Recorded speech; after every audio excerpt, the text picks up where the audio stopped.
Namo Fundamental Teacher Shakyamuni Buddha. Namo Fundamental Teacher Shakyamuni Buddha.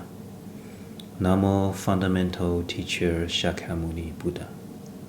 The Dharma, infinitely profound and subtle, is rarely encountered even in a million kalpas. Now we are able to hear, study, and follow it. May we fully realize the Tathagata's true meaning. Now, previously we examined fear and how to overcome fear.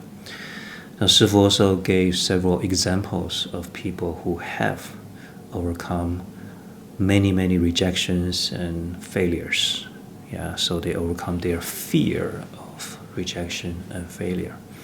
Now, what do you think these people have in common?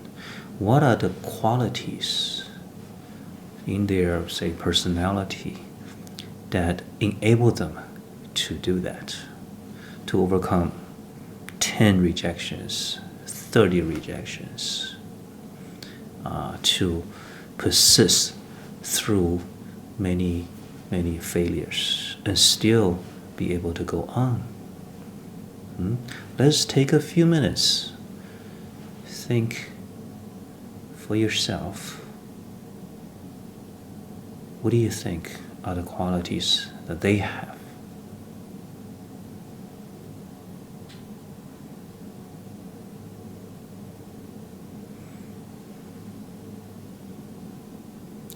It is important that we do this exercise ourselves, to think, to figure out. There's no really a set of standard answers, but we need to use our observation and to pick out these qualities or these important ingredients in these events and experiences. Then to pick out what are the essentials that make something work or make something fail. So what do these people have in common? Now you can pause the video as long as you want and think through this yourself. So here are a few of the qualities that Shifu have picked.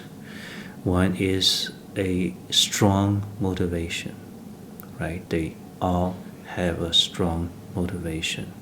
Whatever they are motivated by, they are motivated. So, what motivates you? What motivates you? What motivates Shifu? What motivates my Shifu? What motivates the other successful or happy people? They also have a belief in themselves, right? How else can you persist through so many rejections and failures? They have a belief in themselves. And Buddha has a strong belief in all of us. He said, every sentient being can achieve Buddhahood. And Buddhahood is probably the most difficult thing, the most accomplished thing, certainly. So, Buddha said we can do it.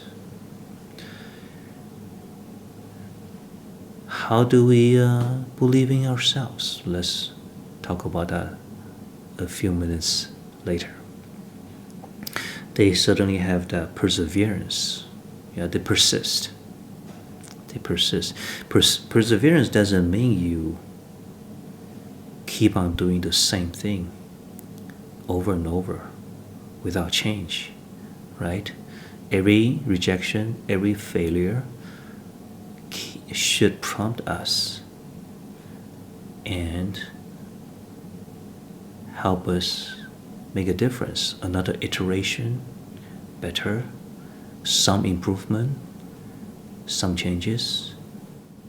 So that's the next important quality, is to learn from our own mistakes. Now it is important to learn from our mistakes. Our mistakes. If we think all my failure is because of other people's mistakes or other people's incompetency, then I'm not getting anywhere, right? Because you cannot change other people. You can only change yourself.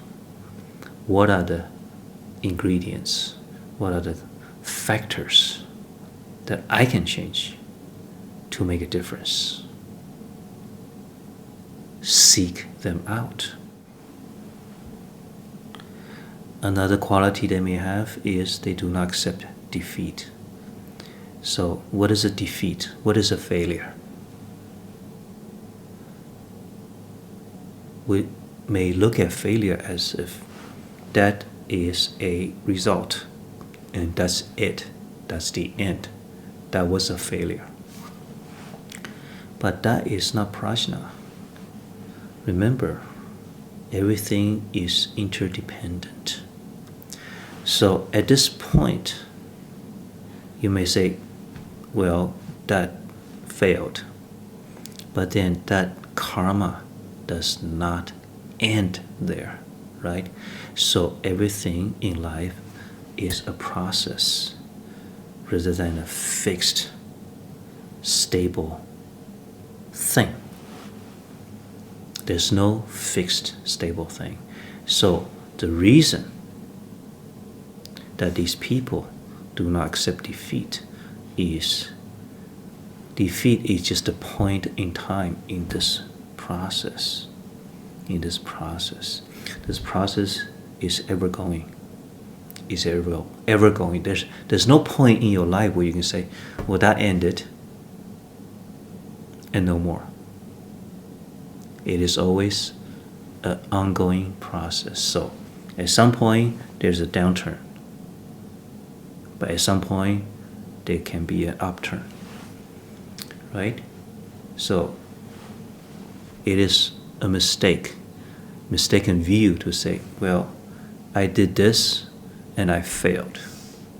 Rather, I did this and then at this point in time, I did not have the result that I wanted. So what's next? What else can I do? When I get rejected by 10 publishers, what can I do?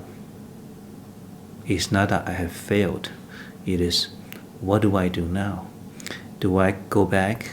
Do these publishers give me some comments? Do these comments make sense? Do they help me improve my writing? Yeah. Do my readers, my friends who read my book, do they have some comments? What touched them? What doesn't touch them? What bored them? So I make another draft. I make some changes. I try again. There's not a failure. It is a point in this process, right? So all these qualities, there may be more, and you may come up with different sets, that's okay. What this exercise should do for us is that how these analysis help us examine our own views. What is my view of rejection? What is my view of failure? What is my view that causes fear? And how come other people don't have this fear? How come other people can overcome this fear? Every person can be a teacher for me. So examining the views and the thought pattern how they think about this, how they react to this. What can I learn from that? Changing my view, changing my thinking process, and put that into action, then things will be different. Okay? So this provides us with a methodology, a way to systematically work through our issues in life.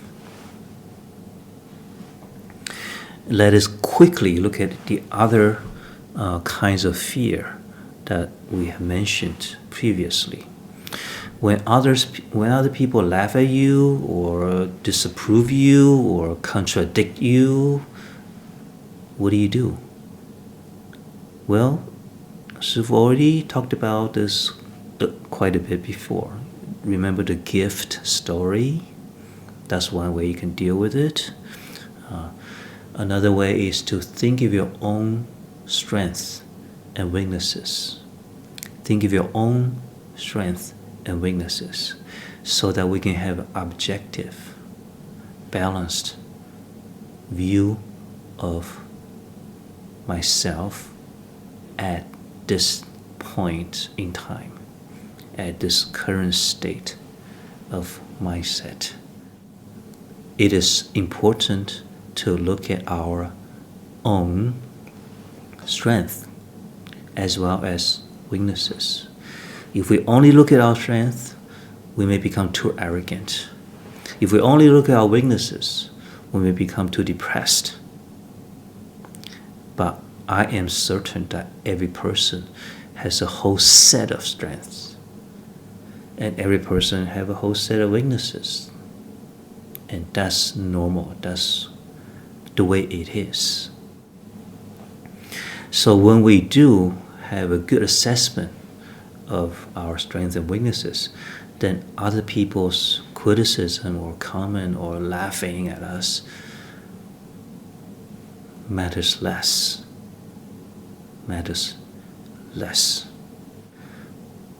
And we often make a mistake.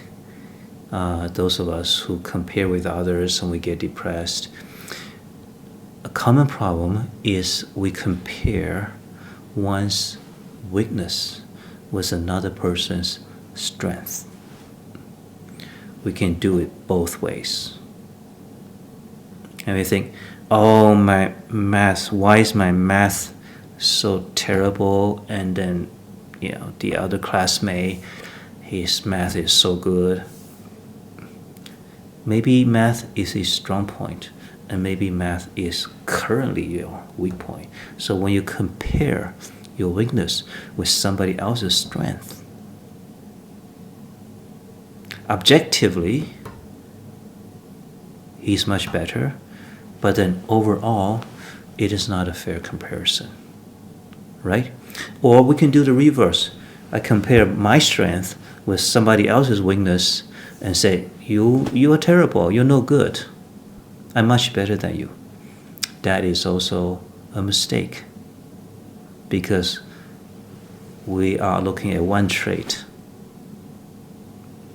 and different people have different sets of strengths and weaknesses. Okay, so that kind of comparison,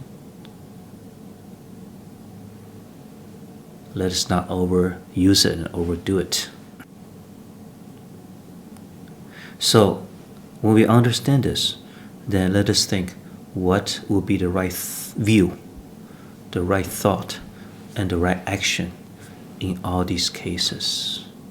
When we are facing all these cases and we are afraid, what will be the right thought, the right view, the right thought, and the right action? Yeah, the fear of change. Well, acceptance. Things will change. You don't know when they change, but they will change. That is part of life. So accept changes when they come. In fact, it is changes that make living possible. If nothing changes, we'll all be dead. Separation from the ones we love, we are afraid to be separated, to part with people we really care about. Well, what can we do? what would be the right views? Well, instead of being afraid of sometime in the future we may lose that somebody, let us cherish this moment that you have with that person together. Live in the present. And when sometime in the future, when that does happen, when that person is no longer near you, who knows, you may find other ways to connect with that person.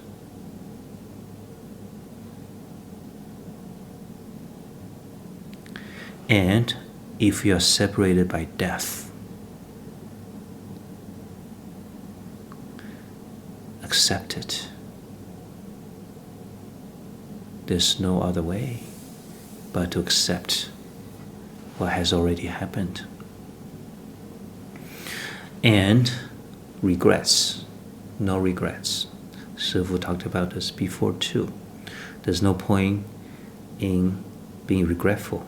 There is a point in reflecting on the past and learn from it, but regretting a decision you didn't make, regretting a decision you have made, doesn't do much. Doesn't do much at all. So, through all these practices, when we are able to turn our mental hindrance around, we will eventually be able to turn our physical hindrance around as well. Begin with the mental attachment, mental false views. When we change them, eventually the physical aspect, the physical obstacles will go away as well. Let us reflect on the teaching today. We continued on the subject of fear and how to overcome fear. Fear is one of the dukkhas that everybody has, and we may fear different things. And the most direct way to deal with this is to apply the prajna, wisdom of non-self. I fear this, I fear that, but the I is an illusion. What we have is the experience at each moment. There's no persistent self. If that is really difficult to understand, then we've gone through a whole lot of examples to examine these different situations where we may become fearful. And they all have something in common. Find out what is common. And the people who are able to overcome these fears, they also have something in common. What do they have in common?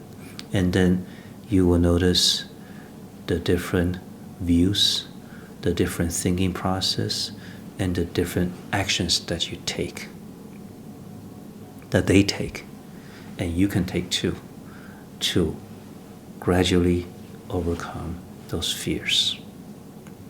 Next, we will look at the ending of delusion. So fear is one of the example of dukkhas. When the Bodhisattva says there's no fear, I think that the Bodhisattva is just using fear as one of the example of dukkhas. But the methodology, the right thinking, the right views, the right thinking, and the right action will be able to help us get rid of all the dukkha, all the sufferings. So next, we'll look at the ending of delusions and attaining complete liberation. Let us conclude with a dedication. May the merits of our deeds reach every part of the world. Sentient beings, large and small, all attain enlightenment.